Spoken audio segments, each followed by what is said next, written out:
Hello and welcome to Connect. I'm your host, Randy Shabilo. On today's show, we'll talk with Bert Sutherland from Project 2050 Feed the World, as well as Don Reeford talking about some positive changes in the liquor industry here in Saskatoon. And as always, we want to connect with you. Tweet us at Connect_YXE, follow us on Facebook to watch new and past interviews, or email us at connectyxe@gmail.com.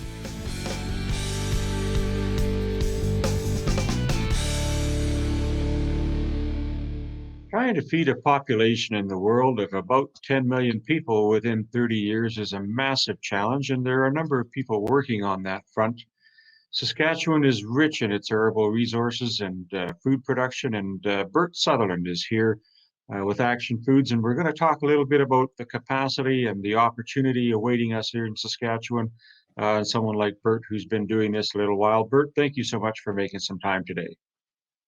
Very good, Randy. Thank you so much for having me on. Appreciate it. I want to talk a little bit about Bert Sutherland because he's been involved with the ag business community for many, many years. And it's not to say that some of us are a little long in the tooth and been around for a little while, but by the same token, there's a lot of experience that you bring to the table and in that front. And that goes back to the 1970s with some of the firsts with technology and air seeders and so on. Tell us a little bit about Bert Sutherland and how he came to be in this role today. Well, I started out selling at the farm gate in 1978. And through my time as a salesman or to help manage a dealership or working with a manufacturer, or I was with Grain News as well for quite some time. But in 40 years, I've seen the introduction of the four-wheel drive tractors to the prairies where significant growth happened. I've seen the introduction of air seeders. I've been involved with some aeration and grain temperature monitoring with the Flaman group of companies. I helped introduce the Raycup combine pickup. I was also involved with the Phillips rotary harrow, which was introduced down to the US. So agriculture is in my background, and I have a little joke I tell.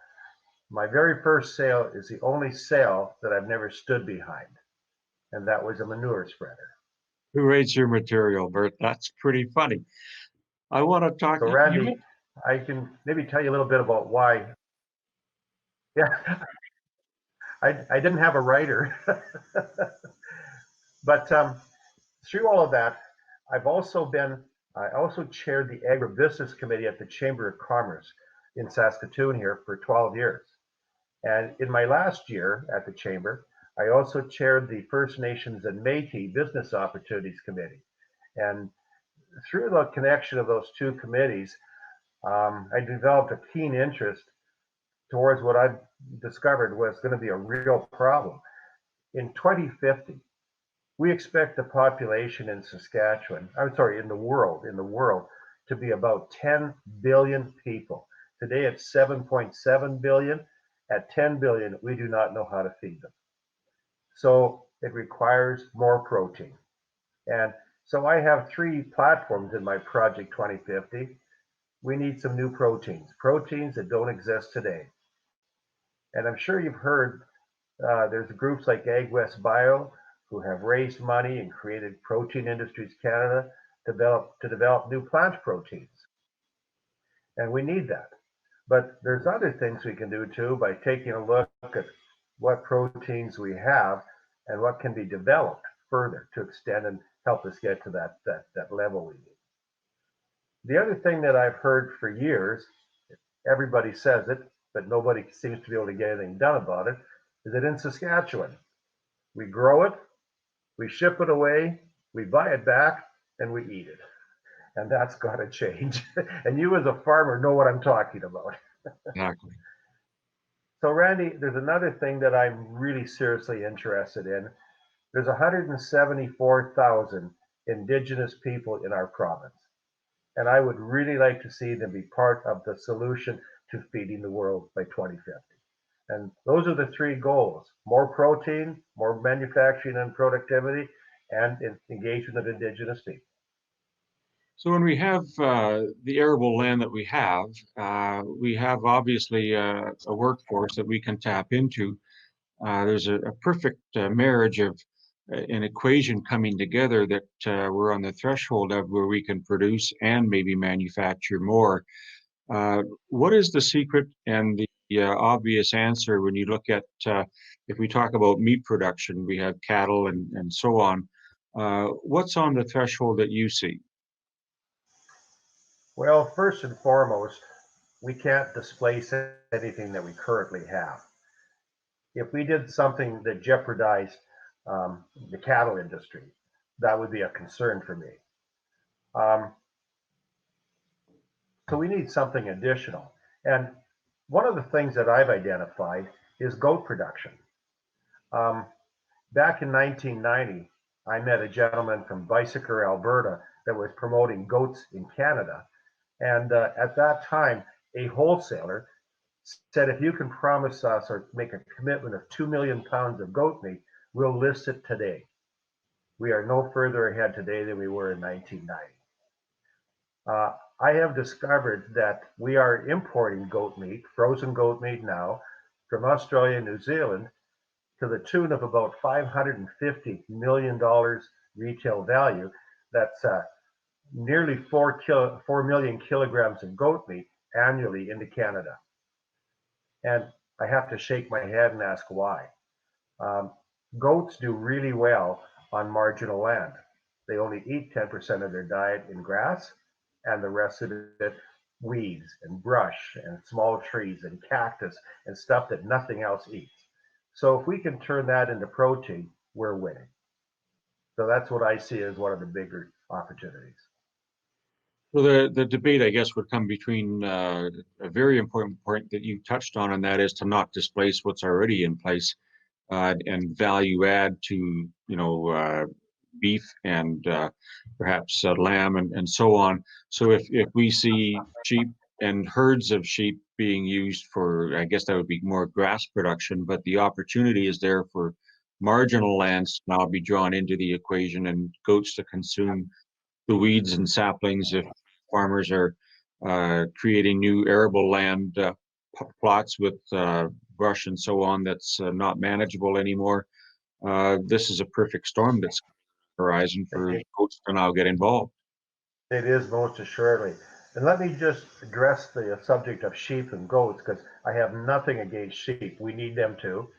But sheep eat more grass than goats do. Goats' diet is about 10% of their diet in grass, where sheep eat more, they eat about 40% of their diet in grass. They also eat other things as well too. But goats are more hardy on plants other than grass. So this has brought about another opportunity, and we're doing this today in Saskatchewan. Down in the East End country, we have a gentleman down there doing it today. When I say today, this summer and last summer, he's grazing goats with cattle.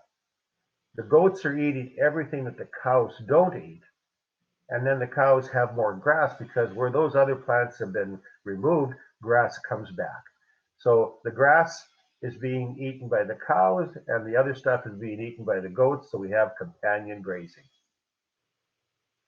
So if we're going to see this evolve, I would imagine we'll need some type of an abattoir system, slaughterhouses that would need to be built. So there's into that food chain that's being built, there's job creation that's coming with that. Is the capacity that you're looking to absorb is a lot of the meat that's being imported. That's correct. It's being imported now. So I'm looking to replace that with product that we grow here in Saskatchewan. And I say Saskatchewan, but anywhere in Canada, but Saskatchewan is where I'm from, so I push Saskatchewan a little bit. Um, let's take a look at that just for a minute, because as it stands today, in Saskatchewan, we have a number of abattoirs that can actually slaughter or butcher and cut up and get rid of goat meat for us. They exist today. So it's utilizing existing opportunity.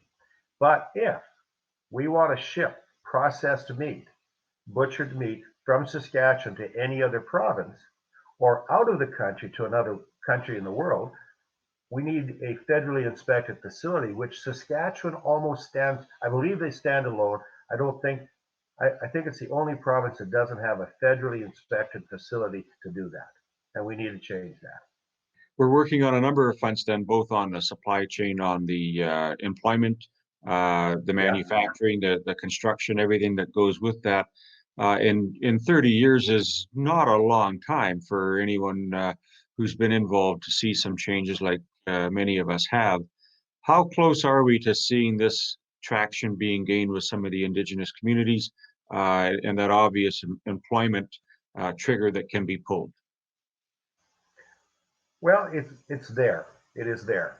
And I am talking to First Nations groups now about goats. Um, it's like anything new. People look at it and wonder, is this really worth investment in? And I'm getting a lot of numbers put together that I can prove it out. There's something else to think about, Randy, and you and I discussed this before. There was a time when every farm in Saskatchewan had some cows. It might have been a half a dozen, it might have been 60, but we all had some cattle on our farms because every farm has a bit of marginal land. Could be a coulee, could be a bush. And we got to a point where we started to sell off the cows because grain farming was more advantageous. We got rid of the baler, rolled up the wire, and so the opportunity to get back into cows now is not the same or as easy as it could be. But with little expense, we could go and fence off using electric wire and some barbed wire fence. We can make an enclosure for goats. We can also put up actual livestock fencing that is predator resistant. And there's some investment in that. But every farmyard, every farmer has some marginal land that he could put into goats. I think we're on the cusp of something big again, and it's nice to see a familiar face kind of leading that charge, if you will. And I want to thank you, Bert, for all the work that you've done and background that you brought to the table with this. So we'll look to see what happens here maybe in the next year or two to get this underway and see some traction with it. And I wish you all the best of luck with that. Good. Thank you very much, Randy. I sure do appreciate this opportunity to spread what I think is the next big story in Saskatchewan. I'm sure there's 2 billion people waiting to see this happen as well. Thank you again, Bert. Thank you, Randy. Stay with us. We'll be right back.